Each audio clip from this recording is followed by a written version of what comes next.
Good morning students. आज जो हम बात करने वाले हैं एक और इम्पोर्टेंट टॉपिक की बात करने वाले हैं, और इम्पोर्टेंट टॉपिक है किससे रिलेटेड? सबसे पहला पॉइंट ये है। तो आज जो हम इम्पोर्टेंट टॉपिक की बात करने वाले हैं वो है वर्नर थ्योरी। अगर हम वर्नर थ्योरी की बात करते हैं,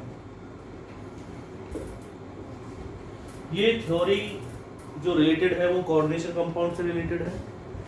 जब हम कोऑर्डिनेशन कंपाउंड की बात करते हैं, जो फर्स्ट थ्योरी दी थी वो वर्नर ने ही दी थी। उन्होंने क्या बताया था कोऑर्डिनेशन कंपाउंड के बारे में, वही चीज़ें आज हम डिस्कस करने वाले हैं। ज़्यादा बड़ा टॉपिक भी नहीं है, छोटा सा टॉपिक है, और छोटे से ही टॉपिक में बहुत सारी चीज़ें उन्होंने बताने की कोशिश हमें की है। तो उन्हीं चीज़ों को मैं आज आपको बताने की कोशिश कर रहा हूँ। क्वेश्चंस कैसे आते हैं वो भी मैं आपको बताऊंगा। सबसे पहले हम बात करते हैं वर्नर थ्योरी के according. Coordination compound has two type of valencies.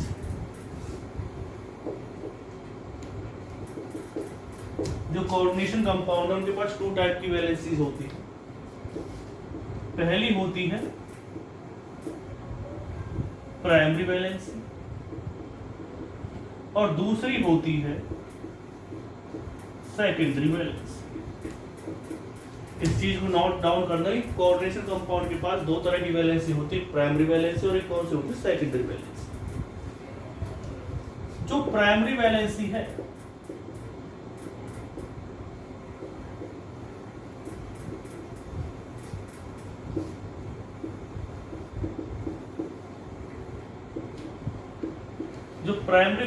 उसे कौन सेटिस्फाई करता है?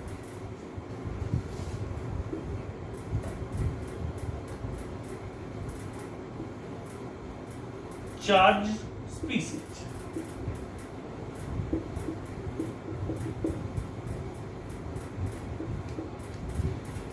और सेकेंडरी वैलेंसी को कौन सेटिस्फाई करता है?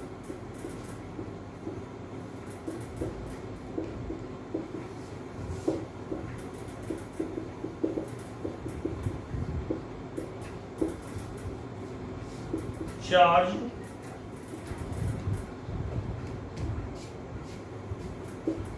और न्यूट्रल स्पीसीज। प्राइमरी वैलेंसी को 4 स्पीसीज सेटिस्फाई करती, सेकेंडरी वैलेंसी को 4 स्पीसीज और न्यूट्रल स्पीसीज दोनों ही सेटिस्फाई कर सकती। बोथ सेटिस्फाई कर सकती, चार्ज भी और न्यूट्रल स्पीसीज। पहले से नोट डाउन कीजिए, फिर मैं आपको पॉइंट बताता हूं आपको।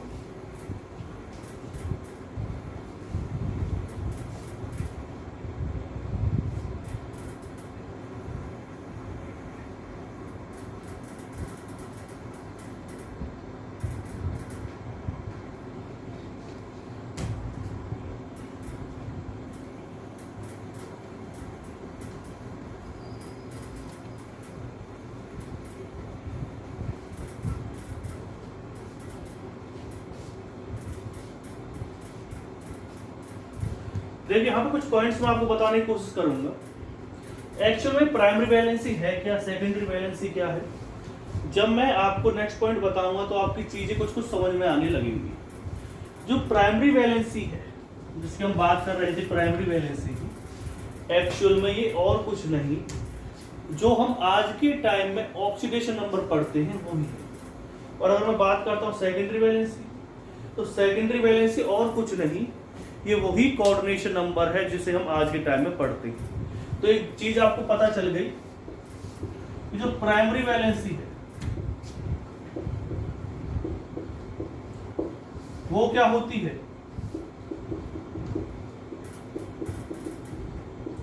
Oxidation number.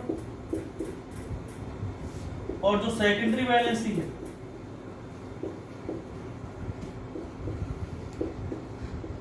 वो क्या होती है? Coordination number. यानी कि जो आज के टाइम का कोऑर्डिनेशन नंबर है उसे आप क्या कहेंगे? वो सेकेंडरी वैलेंसी थी उस टाइम की। और प्राइमरी वैलेंसी क्या थी एक्चुअल में? तो प्राइमरी वैलेंसी क्या थी? आज के टाइम का ऑक्सीडेशन नंबर। अब एक चीज मैं आपको समझाने की कोशिश करूंगा, मैं इन पॉइंट्स को क्लियर करने की कोशिश आपके सामने करूंगा कि एक्चुअली जो प्राइमरी वैलेंसी है उसे किस तरह से चार्ज स्पीसीज सेटिस्फाई करती थी, और सेकेंडरी वैलेंसी की अगर हम बात करते हैं तो उसे न्यूट्रल स्पीसीज और चार्ज स्पीसीज दोनों किस तरह से सेटिस्फाई करती थी। ये बहुत इंपॉर्टेंट पॉइंट है जो मैं आपको आज समझाने की कोशिश करूंगा कि चार्ज स्पीसीज कैसे सिर्फ प्राइमरी वैलेंसी को सेटिस्फाई करती थी, क्यों उसे न्यूट्रल स्पीसीज सेटिस्फाई नहीं कर पाती थी, और सेकेंडरी वैलेंसी को दोनों स्पीसीज किस तरह से सेटिस्फाई कर पाती थी।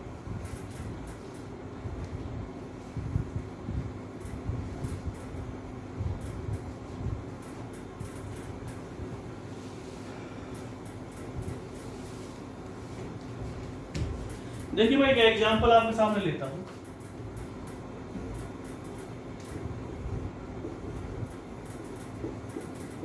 इससे पॉइंट को समझने की कोशिश करो। पॉइंट में समझाता हूं। आपने इसका ऑक्सीडेशन नंबर निकाला तो इसे क्या माना, x 0 × 3 -1 × 3 = 0। 0 - 3 = 0, x की वैल्यू क्या आ जाएगी, +3। आपने इस कंपाउंड को इजीली देखा, वॉच किया, और यहां पर कुछ पॉइंट्स हमारे सामने आए। पॉइंट्स क्या सामने आए, क्या आपके सामने जो अमोनिया जो एक न्यूट्रल लिगेंड है, क्या उसकी वजह से कोई ऑक्सीडेशन स्टेट आई? नहीं, क्योंकि उसकी ऑक्सीडेशन स्टेट क्या होती, जीरो। समझना, उसकी ऑक्सीडेशन स्टेट क्या होती, जीरो। दूसरा है, क्या क्लोरीन की वजह से कोई ऑक्सीडेशन स्टेट आई? बिल्कुल आई। -1 जो ऑक्सीडेशन स्टेट आपने ली है वो किसकी वजह से आई है, वो क्लोरीन की वजह से ही तो आई है। अब ये चीज मैं आपको पूछ क्यों रहा हूं, मतलब कि क्या रीजन है इसके बारे में, मतलब कि ये पॉइंट मैं आपसे क्यों पूछना चाह रहा हूं, तो उसका एक रीजन है। वो रीजन ये है कि अगर मैं इस कंपाउंड का आपसे कोऑर्डिनेशन नंबर पूछूं तो आप देखेंगे जो इसका कोऑर्डिनेशन नंबर है वो कितना आएगा, 6। आप कहेंगे सर इसका कोऑर्डिनेशन नंबर 6। तो आपने किस तरह से आंसर दिया? आपने आंसर दिया कि इसमें 3 अमोनिया है और 3 क्या है, क्लोरीन। बात समझना, इसमें 3 अमोनिया है और 3 क्या है, क्लोरीन। तो आपने देखा कि इसका ऑक्सीडेशन स्टेट आपने किस वजह से बताई, मतलब किस तरह से देख करके बताई। आपने नंबर ऑफ क्लोरीन्स काउंट किए और आपने number of ammonia molecules count किए, और इजीली दोनों को ऐड करके क्या बता दिया, आंसर बता दिया। यही तो हुआ इसमें। अब अमोनिया के ऊपर तो कोई चार्ज है नहीं, क्लोरीन के ऊपर कितना चार्ज है, -1 चार्ज है। तो दोनों को अगर हम मिला करके चलते हैं तो इसका न्यूट्रल भी कोऑर्डिनेशन नंबर में आ रहा है, और चार्ज स्पीसीज भी कोऑर्डिनेशन नंबर में आ रही है। समझना, इसकी जो कोऑर्डिनेशन नंबर है, क्या आपने सिर्फ अमोनिया को देख करके बता देते नहीं, आपने क्लोरीन के भी देखे कितने मॉलिक्यूल्स है, 3, आपने अमोनिया के भी देखे कितने मॉलिक्यूल्स है, 3, और दोनों को ऐड करने के बाद बताया कि इसका कोऑर्डिनेशन नंबर 6 है। लेकिन अगर मैं इस पॉइंट को थोड़ा ध्यान से देखूं, अगर मैं इस पॉइंट को ध्यान से नोट करवाऊं आपको, तो एक चीज आप देखेंगे, जब इसका कोऑर्डिनेशन नंबर 6 है, कोऑर्डिनेशन नंबर दोनों की वजह से आ रहा है, यानी न्यूट्रल की वजह से भी आ रहा है और चार्ज स्पीसीज की वजह से भी आ रहा है। लेकिन क्या इसमें जो ऑक्सीडेशन नंबर है, जो प्राइमरी वैलेंसी है, क्या वो अमोनिया की वजह से आई? आप कहेंगे सर बिल्कुल भी नहीं है अमोनिया की वजह से। तो इसका मतलब क्या हुआ, इसका मतलब ये हुआ कि जो NH3 है, NH3 सिर्फ हमें रिप्रेजेंट कर रहा है सेकेंडरी वैलेंसी को, इसका प्राइमरी वैलेंसी में कोई भी इसने हेल्प हमारी नहीं की, प्राइमरी वैलेंसी में इसका कोई यूज नहीं है। लेकिन जो क्लोरीन है वो प्राइमरी वैलेंसी में भी आ रहा है, प्राइमरी वैलेंसी को सेटिस्फाई कर रहा है और सेकेंडरी वैलेंसी को भी सेटिस्फाई कर रहा है। यानी क्लोरीन की वजह से ऑक्सीडेशन नंबर भी आया है, और इस क्लोरीन की वजह से हमारे पास कोऑर्डिनेशन नंबर भी आया है। तो इसका मतलब ये है कि जो 4 स्पीसीज होती है वो दोनों को सेटिस्फाई करती हैं, प्राइमरी वैलेंसी और सेकेंडरी वैलेंसी को। जबकि अगर हम बात करते हैं कौन सा, कि जो न्यूट्रल स्पीसीज होती हैं वो सिर्फ इसको सेटिस्फाई करती हैं, कोऑर्डिनेशन नंबर को तो कर सकते हैं लेकिन उसका कोई ऑर्डिनेशन नंबर नहीं होता। तो पॉइंट आप समझ में आ गया होगा। कुछ एग्जांपल्स और लेकर के मैं आपको बताता हूं।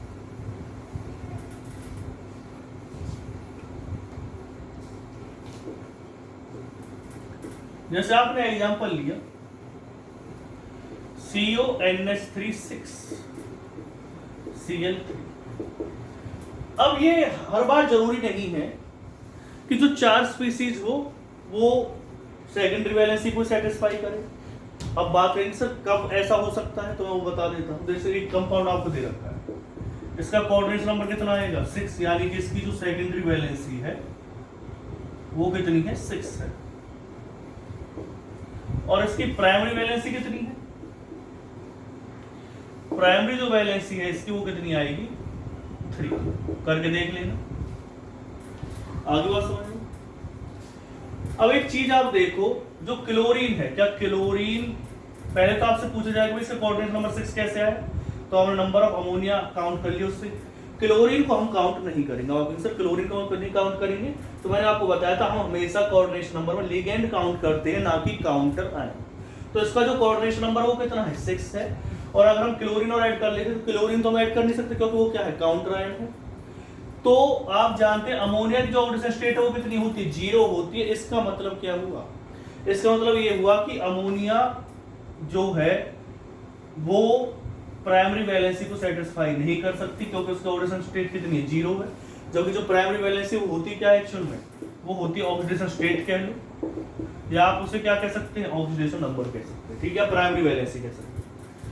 तो इस वाले केस में जो क्लोरीन है वो सिर्फ प्राइमरी वैलेंसी को सेटिस्फाई कर पा रहा है क्योंकि क्लोरीन को हम कोऑर्डिनेशन नंबर में काउंट नहीं करेंगे।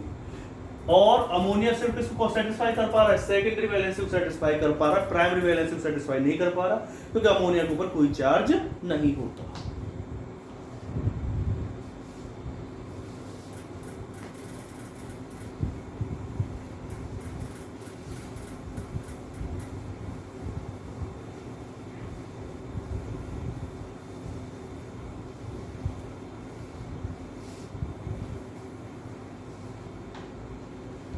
उसके बाद है जो प्राइमरी वैलेंसी होती है। अगर बहुत सारी प्राइमरी वैलेंसीज ले रखी, primary valencies are non directional in nature.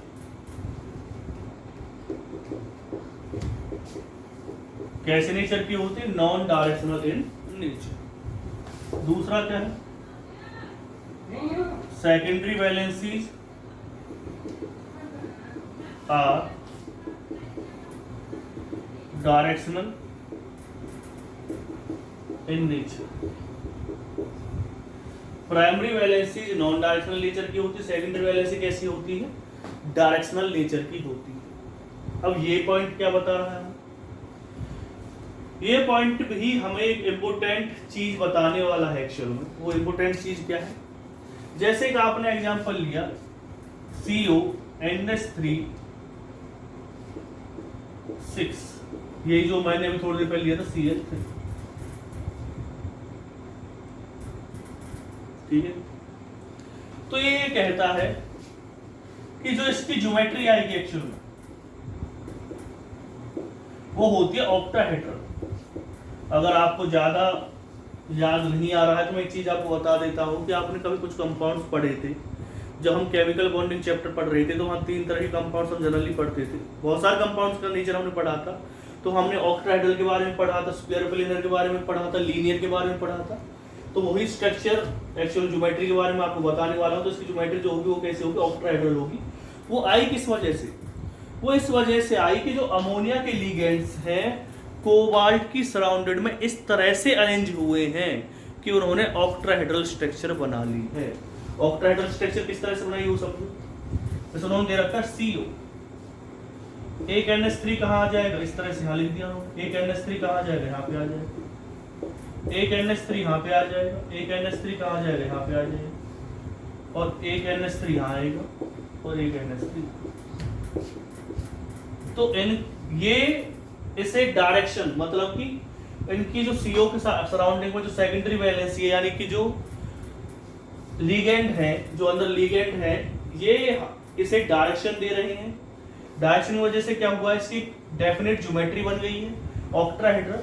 फिर आप इनसे क्लोरीन कहाँ गए, तो क्लोरीन जो होते हैं, क्लोरीन जो होगा, जो भारी क्लोरीन आपको दे रखा है, इसकी कोई डायरेक्शन नहीं होती है। बस आप इसे ऐसे लिख सकते हैं,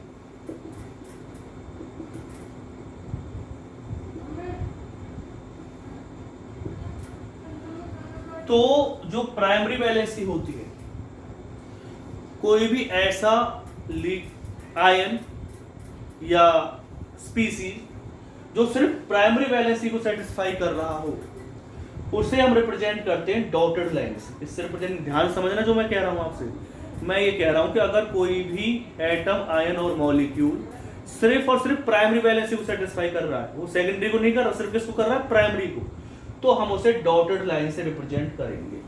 अगर कोई भी लिगेंड सेकेंडरी वैलेंसी को सेटिस्फाई कर रहा है तो उसे हम सॉलिड लाइन से रिप्रेजेंट करेंगे। और अगर कोई भी ऐसा लिगेंड आपके सामने है जो प्राइमरी वैलेंसी को सेटिस्फाई कर रहा है और सेकेंडरी वैलेंसी को सेटिस्फाई कर रहा है, तो उसे मैं आपको बताऊंगा, उसे डॉटेड लाइन और सॉलिड लाइन दोनों से रिप्रेजेंट करेंगे। वो मैं आपको आगे एग्जांपल में बता दूंगा। तो इसका नेचर कैसा है, ऑक्टाहेड्रल आया, इस तरह से इसकी क्या बनेगी, स्ट्रक्चर बनेगी। ये आपको पता चल गया होगा किस तरह से NH3 कैसे नेचर की, डायगोनल नेचर का है, क्योंकि NH3 CO की सराउंडिंग में इस तरह से अरेंज था कि उसने ऑक्टाहेड्रल ज्योमेट्री उसे दी। तो एक चीज और लिख लेना, प्राइमरी वैलेंसी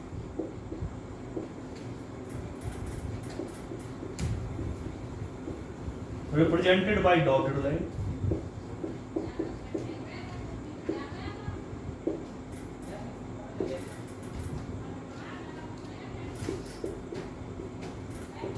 secondary valency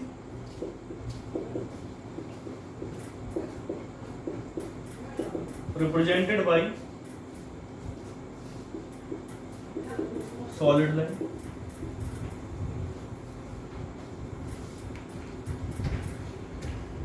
ठीक है, तो इस पॉइंट को भी आप नोट डाउन करें जल्दी, फिर मैं आगे पॉइंट आपको बताता हूं।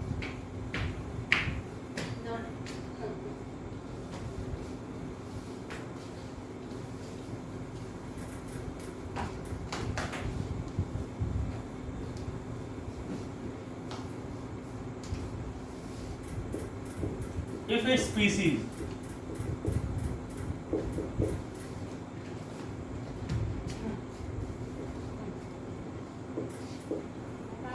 satisfied both primary and secondary valency,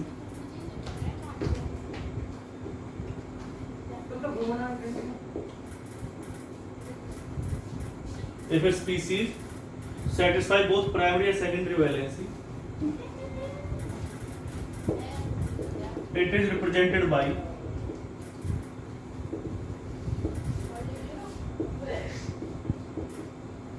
dotted as well as solid line। इसका मतलब क्या है, ये मैं आपको समझाने की कोशिश करता हूं।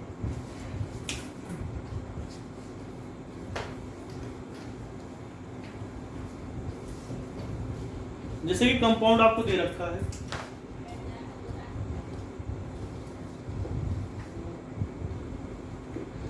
CONH3 Cl, तो Cl की अगर मैं बात करूं,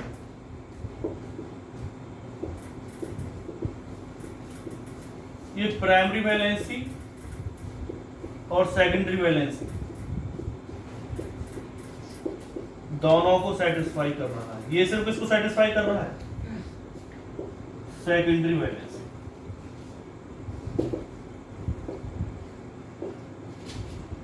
जो अमोनिया है वो सेकेंडरी वैलेंसी को सेटिस्फाई कर रहा है, जबकि बाकी लिगेंड प्राइमरी वैलेंसी और सेकेंडरी वैलेंसी दोनों को ही सेटिस्फाई कर रहे हैं।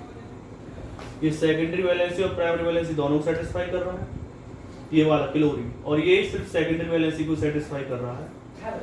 तो किस तरह से आप इसे रिप्रेजेंट करेंगे, CO NH3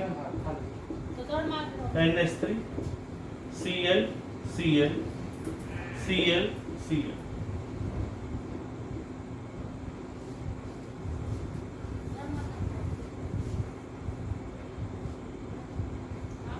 तो इस वाले क्लोरीन, सॉरी Cl ज्यादा नहीं, NH3 आया है,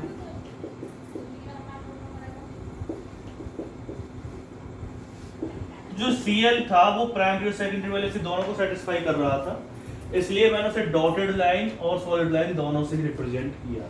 इससे हमें पता चल जाएगा कि जो Cl आपको दे रखा है वो दोनों को क्या कर रहा है, रिप्रेजेंट कर रहा है। यानी कि प्राइमरी वैलेंसी और सेकेंडरी वैलेंसी दोनों को सेटिस्फाई कर रहा है। NH3 ने सिर्फ किसको सेटिस्फाई किया था, सेकेंडरी वैलेंसी को, इसलिए मैंने सिर्फ उसे सॉलिड लाइन से रिप्रेजेंट किया है।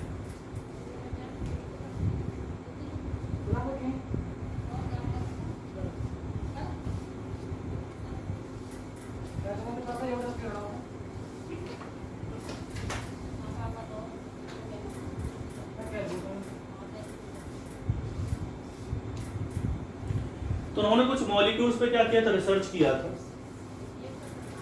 किस तरह से किया था,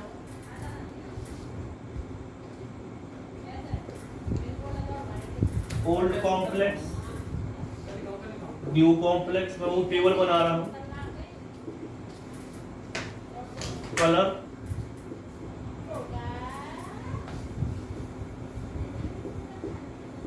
number of AgCl molecules form.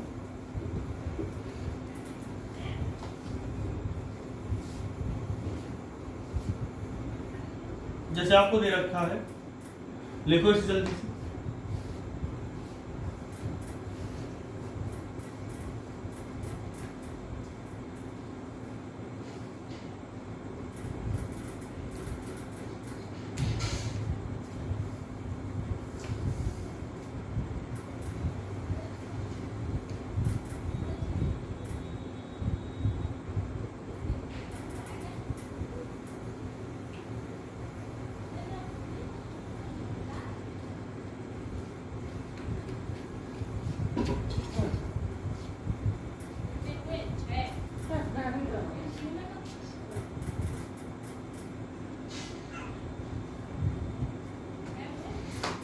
लगे एक्सटेंशन लगाए तो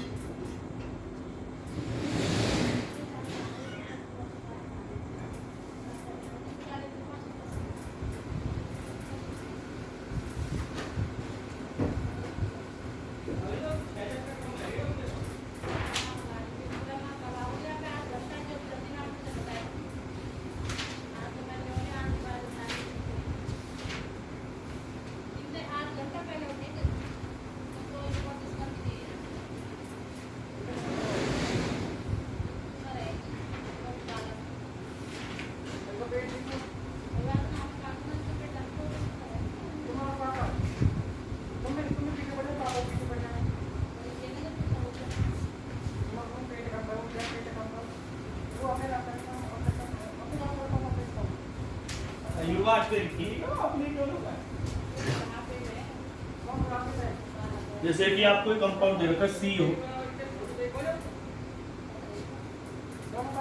Cl3,6NH3।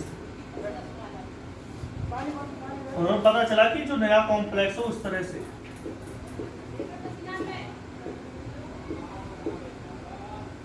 इसका कलर कैसा है, येलो। अब एक चीज आप याद रखना कि इसके अंदर कितने Cl बाहर है, मतलब कि कितने Cl इसके अंदर बाहर आए। ज्यादातर केस में क्या होता है, ये क्वेश्चन यहीं से आता है। CBSE के अंदर जो क्वेश्चन आएगा या ज्यादातर एंट्रेंस एग्जाम में जो क्वेश्चन आता है वो यहीं से आता है, जो मैं आपको बताने की कोशिश कर रहा हूँ। एक्चुअली दे रखा है जो COCl3,6NH3। तो ज्यादातर केस में क्या होता है, जो 6NH3 है, मतलब जो 6 कोऑर्डिनेशन वाला कॉम्प्लेक्स है, वो लिगेंड है, वो तो कहाँ चला जाएगा अंदर। जो एक्स्ट्रा बचे हुए वो कहाँ जाएंगे, बाहर जाएंगे, और वो किसके फॉर्म में रहेंगे, काउंटर आएंगे। जब मैंने आपको ये चैप्टर स्टार्ट करवाया था तो वहीं पर मैंने कोऑर्डिनेशन कंपाउंड और डबल सॉल्ट के बारे में कुछ चीजें बताई थी। तो मैंने आपको बताया था कि कोऑर्डिनेशन कंपाउंड जो डबल सॉल्ट होता है वो कोऑर्डिनेशन कंपाउंड और डबल सॉल्ट तो अलग चीज होगी, लेकिन कोऑर्डिनेशन कंपाउंड के अंदर बाहर क्या होता है, काउंटर आयन। और यही अगर हम वाटर के अंदर डिसॉल्व करेंगे तो ये Cl3Cl क्या हो जाते, अलग हो जाते। तो जब हम इस कंपाउंड की AgNO3 के साथ रिएक्शन करवाएंगे, AgNO3 की खासियत क्या होती है कि वो Cl नेगेटिव आयन के साथ क्या कर जाता है, रिएक्ट कर जाता है। तो कितने Cl बाहर है इसके अंदर, 3 Cl बाहर है, तो कितने AgCl बनेंगे इसमें, 3 AgCl के मॉलिक्यूल्स बनेंगे।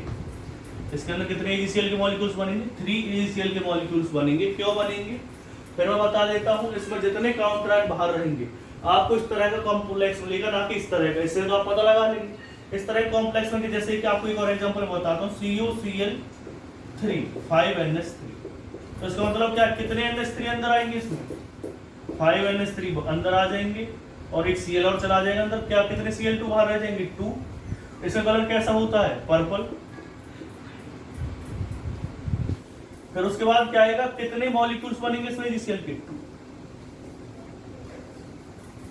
ये आपको पता चल रहा होगा। और एग्जांपल लीजिए COCl की थ्राइस 4 NH3 और COCl3 4 NH3, ठीक है। अब एक 2 बार क्यों लिया है सेम कॉम्प्लेक्स, तो वो अभी आपको समझ में आ जाएगा। CONH3 5, इसे अब क्या लिखेंगे 4Cl2, कितने Cl बाहर रहेंगे, 8, यानी 6 लिगेंड तो आपको अंदर लिखने ही लिखने इस वाले केस। ये मैंने 2 बार क्यों लिखा, एक बनेगा इसमें सिस और एक क्या बनेगा इसमें ट्रांस, क्या आ जाएगा CONH3, फिर क्या लिखेंगे आप 4Cl, Cl के बाद क्या आएगा ट्वाइस और बाहर क्या आगे, तो इसमें 2 आइसोर बनते हैं इसके, सिस और ट्रांस। इसका कलर कैसा होता है, वॉयलेट, इसका होता है ग्रीन। इसमें कितने Cl के AgCl के बनेंगे 1, इसमें कितने बनेंगे 1। और अगर आपको ये दे रखा होता COCl3 3NH3, तो ये क्या बना देगा, CONH3 की थ्राइस, Cl की थ्राइस, तो इसमें कोई भी कलर क्या नहीं आएगा, COCl3 दे रखा, फिर क्या दे रखा 3NH3, फिर क्या दे रखा है, इसमें एक भी AgCl का मॉलिक्यूल नहीं बनेगा, 0 बनेंगे। क्यों, क्योंकि इसके अंदर एक भी काउंटर आयन नहीं है। इसमें कितने काउंटर आयन थे, 3, इसमें कितने थे 2, इसमें कितना था 1, इसमें कितना था 1, इसमें 0 थे, इसलिए इसमें एक भी हमने नहीं लिखा है, यानी कि इसमें एक भी AgCl नहीं बने। कितने AgCl बनेंगे कैसे डिसाइड होगा ये, तो मैं आपको फिर बता देता हूं कि इस तरह से आपको एक कॉम्प्लेक्स मिलेगा, फिर आप क्या करेंगे 6 लिगेंड को अंदर लिखेंगे, जो बाकी के आयनिक पार्ट है उसको कहां चला जाएगा बाहर। अब आप कहने लगे सर कि Cl हमने अंदर क्यों नहीं लिखे, तो NH3 जो होता है वो कैसा न्यूट्रल स्पीसीज है, वो काउंटर आयन की तरह काम नहीं कर सकती। काउंटर आयन हमेशा वो होते हैं जिनके ऊपर कोई ना कोई चार्ज होता है।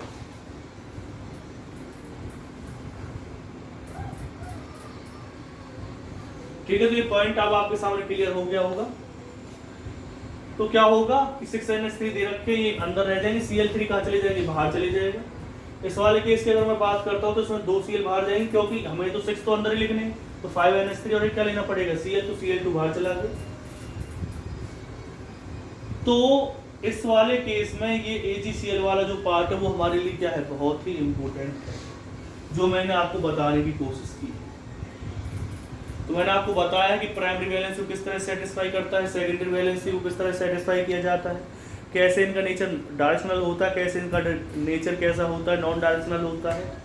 फिर एक और चीज़ मैंने आपको बताने उसने किस तरह से एक्सपेरिमेंट किया, तो वो मैंने आपको बता दिया, ठीक है। और इसका कलर लिख लो फिर। तो ये सभी आपको दे रखे। लास्ट की अगर हम बात करते हैं, इसमें एक चीज और पूछी जाती है इसमें से, एक तो होता है फ्रीजिंग पॉइंट किसका ज्यादा होगा या बॉइलिंग पॉइंट किसका ज्यादा होगा। तो जब मैं आपको सेकंड चैप्टर करवाऊंगा, क्योंकि वो सेकंड चैप्टर का टॉपिक है, तो वहां मैं आपको बता दूंगा। लेकिन फिलहाल एक क्वेश्चन इसमें से बन सकता है, वो क्वेश्चन क्या बन सकता है, कंडक्टिविटी वाला क्वेश्चन आ जाएगा। जैसे आपको दे रखा है CONH3Cl की 3, CONH3 की 4, Cl2 आया हुआ क्वेश्चन है। CONH3 की थ्राइस, Cl की थ्राइस, इन तीनों में से कंडक्टिविटी का ऑर्डर क्या रहेगा।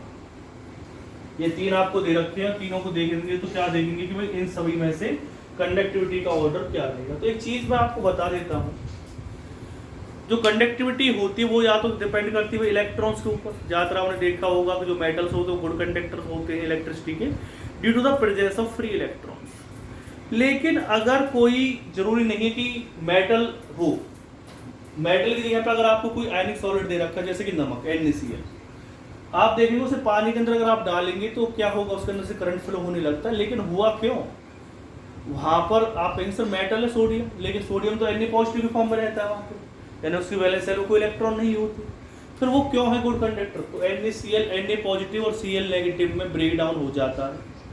अब जितने उसके आयंस बनेंगे, जैसे कि Na पॉजिटिव आप जानते हैं NaCl वाटर के अंदर डिजोल्व करने पर Na पॉजिटिव और Cl नेगेटिव ब्रेक डाउन हो गया, तो उसके जितने आयंस बनेंगे उतनी ही कंडक्टिविटी क्या रहेगी, ज़्यादा रहेगी। अब बात आ गई आयंस पे, अब हमें ढूंढने आयंस किसके ज़्यादा आयंस बनेंगे।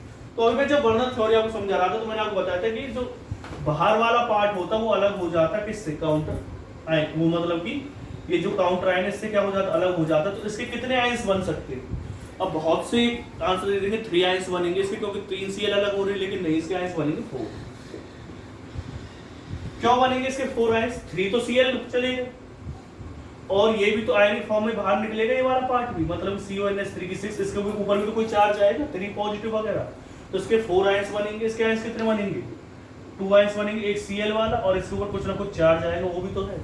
तो ये 2 आयन बन जाएंगे, एक तो पूरी स्पीसीज आयन बन जाएगी, पूरी स्पीसीज आयन बन जाएगी, और एक कौन बन जाएगा, Cl, तो 2 आयंस बन गए। इस वाले केस में कितने आयंस बनेंगे? इसी केस में 0 आयंस बनेंगे, क्योंकि ना तो इस पर कोई चार्ज है, पहली बात तो ये। दूसरी बात ये है कि बाहर भी कोई काउंटर आयन नहीं दे रखा जिसकी वजह से चार्ज आ जाए, तो इसके कितने आयंस बनेंगे? 0। तो टोटल कितने बन गए? अगर हम बात करते हैं सबसे ज्यादा कंडक्टिविटी किसकी होगी? 4 वाले की, फिर किसकी होगी? 2 वाले, फिर होगी 0 वाले।